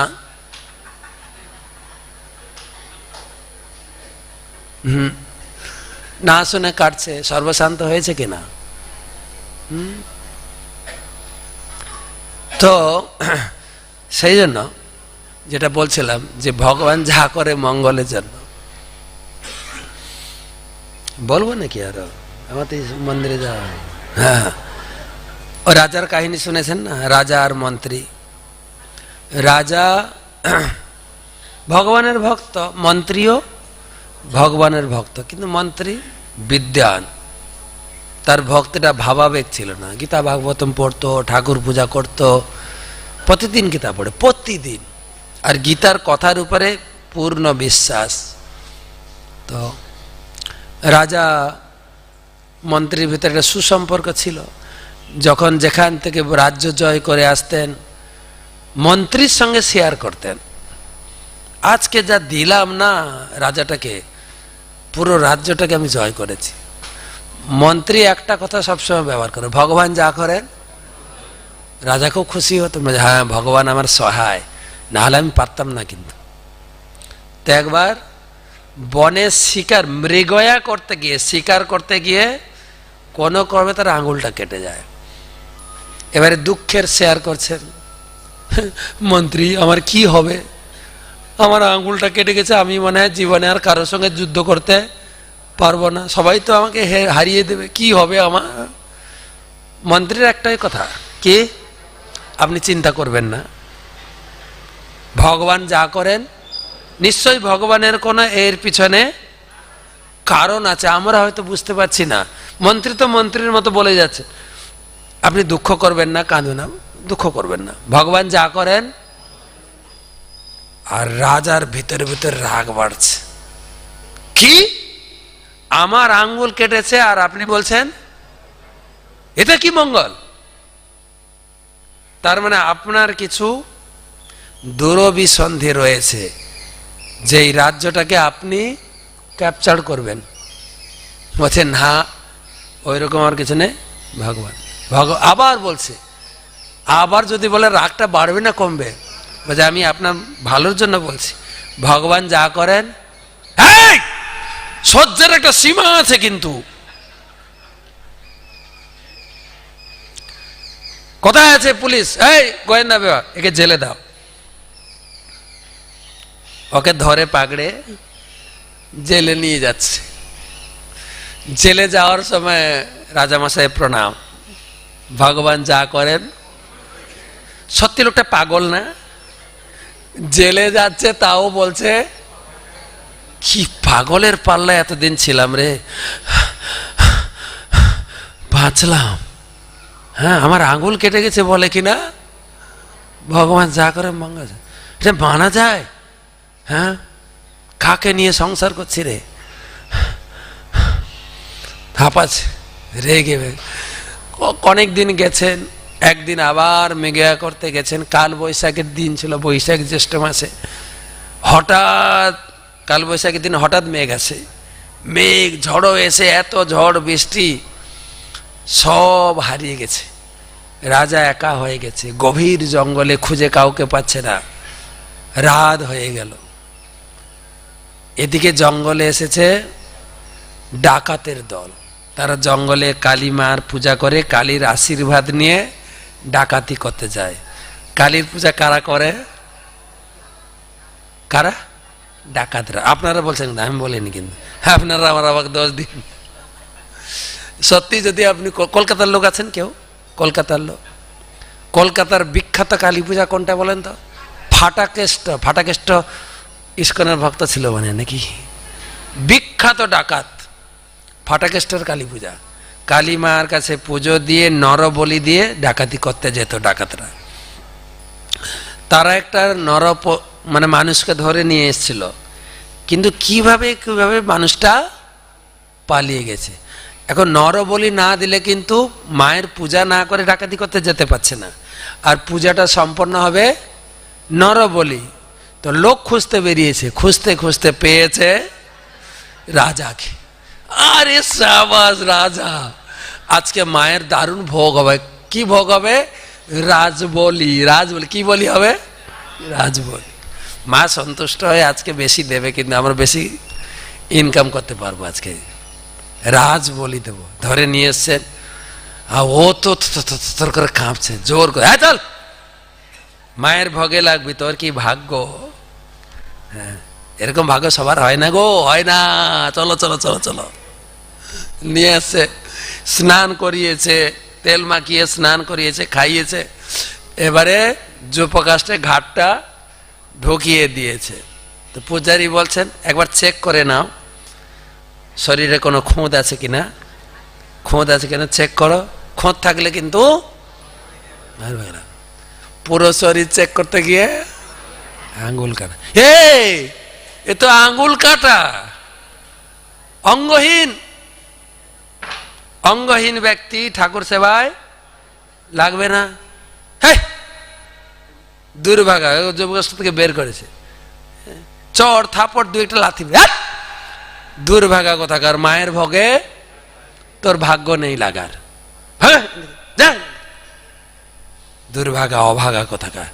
আর ওখান থেকে ছাড়া পেয়ে ও তো ভয়ে দৌড়ে দৌড়ে চলছে, আর তাকাচ্ছে আমার পিছনে আবার কেউ আসছে না তো, কেউ আসছে না। দৌড়ে হাঁপিয়ে হাঁপিয়ে ঘরে পৌঁছে, কি হয়েছে? বেঁচে গেলাম, বেঁচে গেলাম, আজকে বেঁচে গেলাম। তারপরে কিছুক্ষণ পরে মনে হয় ভাগ্যিস আঙ্গুলটা কেটেছিল, আজকে আঙ্গুলটা না কাটলে গর্দান কাটত। এ সত্যি তো, ওই মন্ত্রীটা বলেছিল ভগবান যা করেন সত্যি, ভগবান আমার আজকে আঙ্গুল না কাটলে আমার মৃত্যুদণ্ড ছিল। এই হ্যাঁ গো, মন্ত্রীটাকে মুক্ত করে নিয়ে আসো। মন্ত্রী মশাই, আপনার কাছে আমি ক্ষমা প্রার্থনা করছি, সেদিন আপনার কথা আমি বুঝতে পারিনি। আমি আমি হাড়ে হাড়ে উপলব্ধি করেছি। ভাই কি হয়েছে? তখন ঘটনা বলছে হ্যাঁ, ভগবান সবার জন্য, সময়ম, গীতার শ্লোকে, সময়ম সর্বভূতেষু না দেশস্তি না তার যে ভজনা করুক বা না করুক, তিনি সকলের জন্য মঙ্গল, গীতায় বলেছেন তিনি সকলের মঙ্গলকামী। আমরা ছোটবেলা থেকে একটা কথা মায়ের কাছে, ঠাকুমার কাছে, পিসিমার কাছে, সবার কাছে একটা কথা শুনেছি, ঠাকুর যা করেন মঙ্গলের জন্য। কখনো শুনেছেন ক্লাবের লোকেরা যা করে মঙ্গলের জন্য? কখনো শুনেছেন দিদি আমাদের যা করে মঙ্গলের জন্য? না তো। ঠাকুর এটা চেঞ্জ করতে পারো, এগুলো সব গীতার কথা। আমরা আকার ইঙ্গিতে শুনতে শুনতে একটা অভ্যাস হয়ে গেছে, কিন্তু গীতার কথা। আর একটা কথা না, early to bed early to rise makes a man healthy wealthy and wise, গীতার কথা। গীতা 2:69 নম্বর শ্লোক সব বলে দিচ্ছে না, পড়বেন, সব গীতার কথা। যা নাই ভারতে তা নেই, কোনো জ্ঞান নেই যে গীতাতে নেই। আপনি কোনটা নেবেন আপনার উপর নির্ভর করে। ডায়েটিং, শরীর চর্চা, এক্সারসাইজ, হেলথ কিভাবে আপনার ঠিক থাকবে, কখন ঘুমাবেন, কখন উঠবেন, কতটুকু খাবেন, সব পাবেন এখানে। কতটুকু হাঁটাচলা করবেন, সব কালচারে।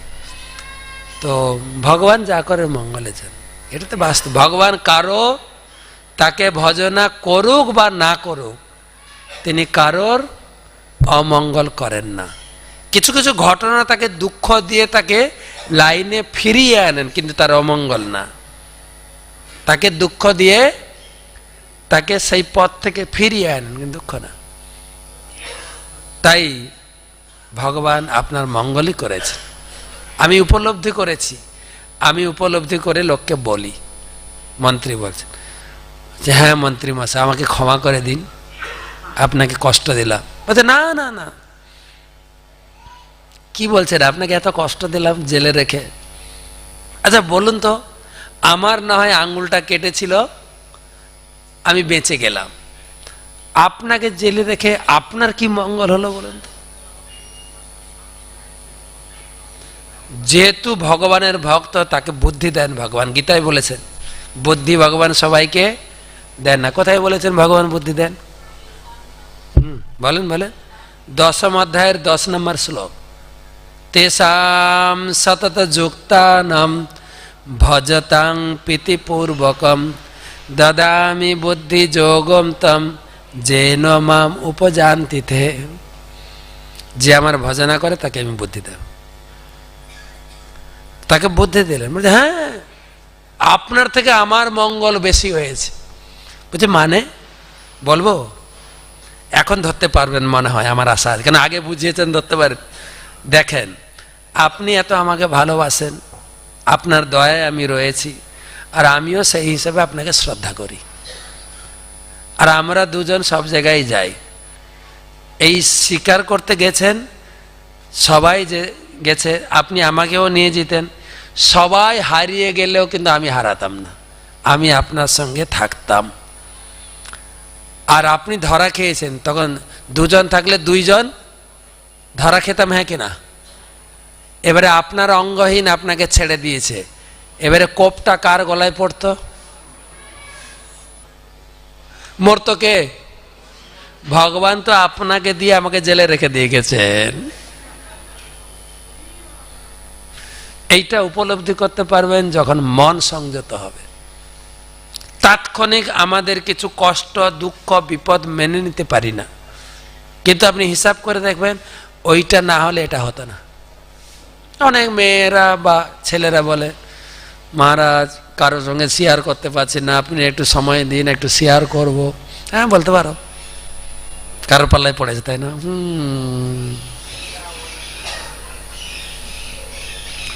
কি হয়েছে? না, 3 বছরের রিলেশন। আমি একদম মেনে নিতে পারছি। আমি বললাম ওই একটা কথা, ভগবান একটা কথা শুনো, বিয়ে হওয়ার পরে যদি এটা হতো তোমার জীবনের জন্য, যে ছেলে হোক মেয়ে হোক, তোমার জীবনের জন্য বিশাল বিপদ। ভগবান তোমাকে সাবধান করিয়েছে, এটা মেনে নাও, এটা মেনে নাও। আর তুমি ভগবানের উপরে ডিপেন্ড করো, তার থেকে আর সুপার জিনিস পাবে। চেষ্টা করে দেখো, যদি আমার কথা শোনা, আমার উপরে ভরসা থাকো, আমি তোমাকে গ্যারেন্টি দিতে পারি। আমি ভগবানের উপর ভরসা করি, আমি তোমাকে বলতে পারি সেই জোর নিয়ে।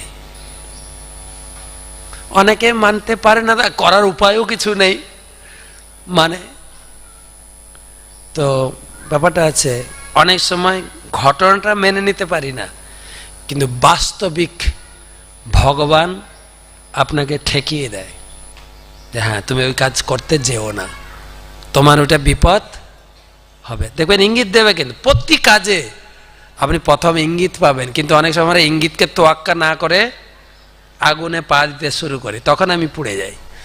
ইঙ্গিত আপনি পাবেন, কেন ভগবান আপনার বন্ধু, হৃদয়ে আছেন। হৃদ্দেশে অর্জুন গীতায় বলেছেন, আমি সবার কোথায় আছি? কোথায় আছি?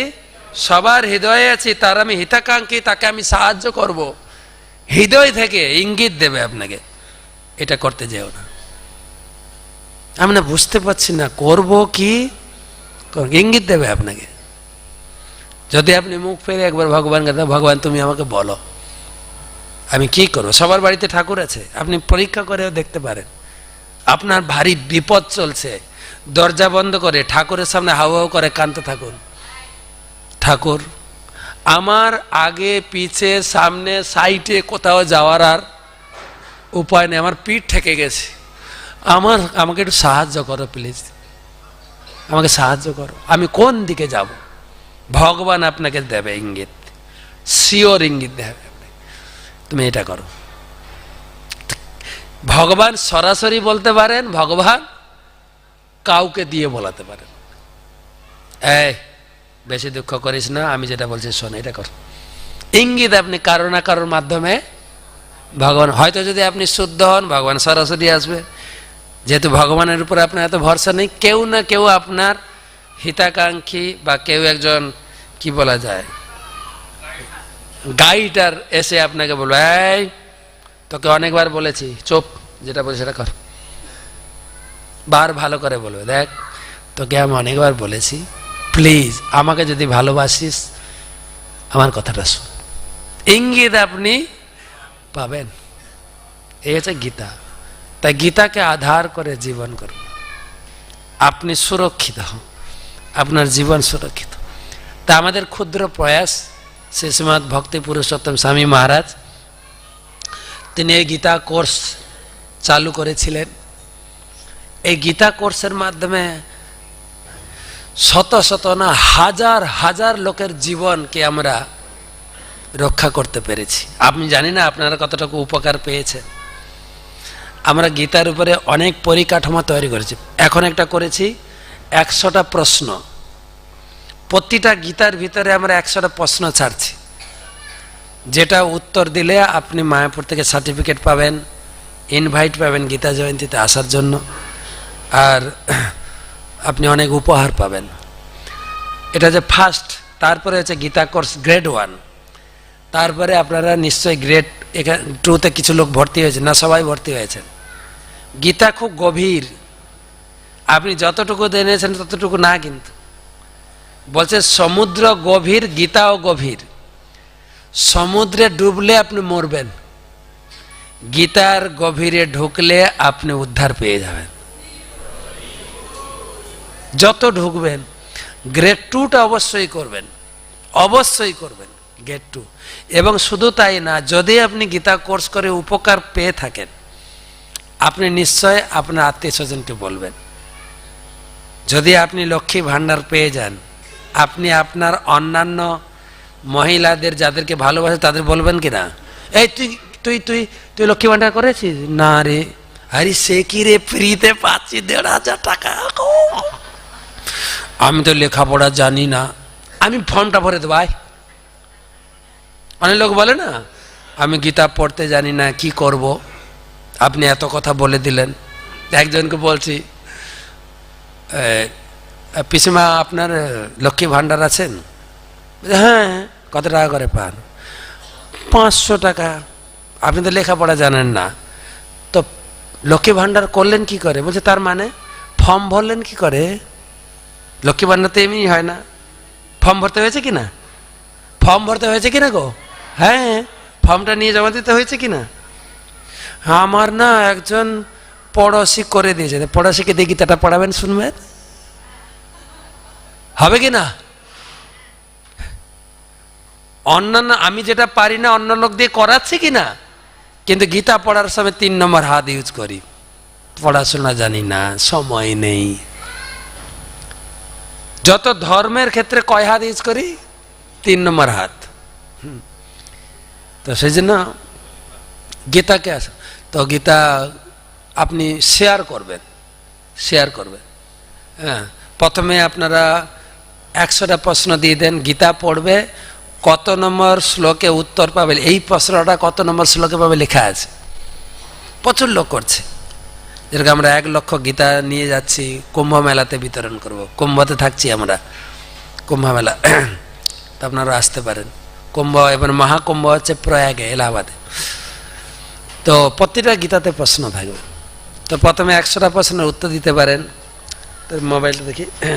তারপরে গ্রেড 1 আপনি করেছেন, ওই বইটা আপনি ঘরে রাখেন না, ওই বইটা আপনার আত্মীয় স্বজন যাকে দেখেন, ওই আমি করেছি, মায়াপুর থেকে মহারাজ আমাকে সার্টিফিকেট দিয়েছে, 3 দিন ঘরে বসিয়ে রুম দিয়ে খাইয়ে ঘুম পাড়িয়ে আমাকে সার্টিফিকেট দিয়েছে, তুইও কর।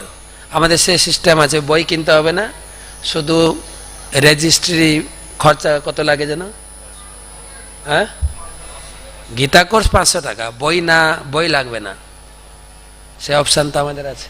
শুধু বই ছাড়া তার সেই একটা বই থেকে যদি 2-3 জন করে, শুধু রেজিস্ট্রি খরচাটা দেবেন।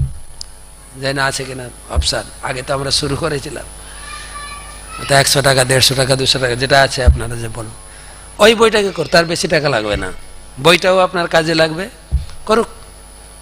আপনার যদি আপনি প্রভু করে থাকেন, মাতাজি করবেন, বা আপনার বোন করবে, দিদি করবে, বা যাকে আপনি ভালোবাসেন করুক।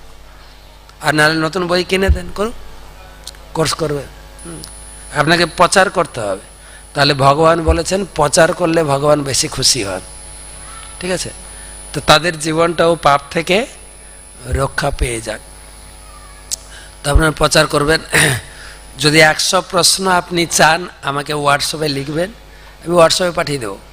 আপনি ওটা আপনার পরিচিত জনকে শেয়ার করো, তারা ওই প্রশ্ন উত্তর লিখতে গিয়ে এত ইন্টারেস্ট পাবে, তাদের গীতা পড়া। প্রশ্নের উত্তর দিতে গেলে এমনভাবে প্রশ্ন সাজানো আছে পরপর, তাকে পরপর পড়তে হবে। কিন্তু এটা বানানো হয়েছে গীতা পড়তে উৎসাহিত করার জন্য, প্রশ্নটা বানানো হয়েছে। তাই আমরা এখন গীতা বিক্রি করতে গেলে একটা প্রশ্ন তাকে দেব, হয়তো সবাই উত্তর করে না, তবে অনেক লোক করছে উত্তর। তো প্রশ্ন, তারপরে গীতা কোর্সে যুক্ত থাকুন। আমাদের গীতা কোর্সের বাংলাতে বিভিন্ন জায়গায় সেন্টার হয়ে করেছে। কলকাতায় রয়েছে আমাদের মদিয়ালি, টালিগঞ্জ, সেখানে আপনি আসুন প্রতি রবিবার, হ্যাঁ, 11টা থেকে 1টা পর্যন্ত ক্লাস প্রসাদ হয়। প্রতি রবিবার না আসতে পারলে মাসে 1 বার আসুন, সেখানে মহারাজরা আসেন, পাঠ দেন। যারা মেদিনীপুরে আছেন, মেদিনীপুর শহরে, একদম শহরে, হ্যাঁ, একদম কাঁসাই নদীর তীরে অপূর্ব জায়গা, আমরা জগন্নাথ মন্দির করেছি, সেখানে আসুন। যদি পুরো সব দিন মানে প্রতি রোববার না আসতে পারেন, মাসে একবার আসুন, 15 দিনে একবার আসুন। আমাদের মেদিনীপুরের শহরে, তারপর রয়েছে আমাদের এগরাতে সেন্টার রয়েছে, আমাদের রয়েছে হলদিয়া, না আর কোথায় আছে, হ্যাঁ এটা মেদিনীপুর গেল সেন্টার। তাছাড়াও আমাদের খড়গপুরে, পাঁশকুড়ায়, হাউর, তমলুক, তারপরে কি বলে চিল্কা, যেগুলো আমার মনে আছে, উদয়পুর, হাওড়া, তো এগুলো মেদিনীপুরের বিভিন্ন জায়গায় আমাদের ছোট ছোট ক্লাস করছি। গীতা ক্লাব, গীতা সংঘ, পাড়ার লোকদের নিয়ে বসি। আপনি জুড়ে থাকুন, বা আপনার গ্রামেও একটা গীতা ক্লাস শুরু করতে পারেন, আমরা গিয়ে শুরু করে দিয়ে আসবো, আপনি ক্লাস করবেন, যা শিখেছেন সেগুলো পড়াবেন।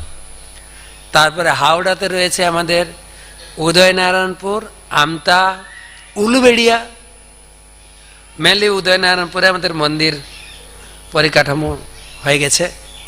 তারপর বাংলার অন্যান্য জায়গায় হুগলি, আমাদের দিকে জয়গাঁও, তারপরে রয়েছে মুর্শিদাবাদ, কি জায়গার নাম জানা, ধুলিয়ান, মুর্শিদাবাদ, বহরমপুর, তো তারপরে নদিয়া জেলারও দারুণ। নদিয়া জেলার কেউ আছেন এখানে? নদিয়া জেলার কালকে অনেক লোক দীক্ষা নিয়ে দেখল। নদিয়া জেলাতে যে জেলার লোক হন, আপনিও আপনার এলাকায় গীতা প্রচারের জন্য এরকম পরিকাঠামো তৈরি করতে পারেন। আর আমাদের পরিকাঠামো যেখানে আছে সেখানে জুড়ে থাকুন। শুধু সেই জন্য আপনাদের ডেকে আমরা অনুরোধ করছি, আমরা হয়তো সব সময় আপনাদের কাছে যেতে পারবো না, কিন্তু একটা সঙ্গের ভিতরে থাকুন।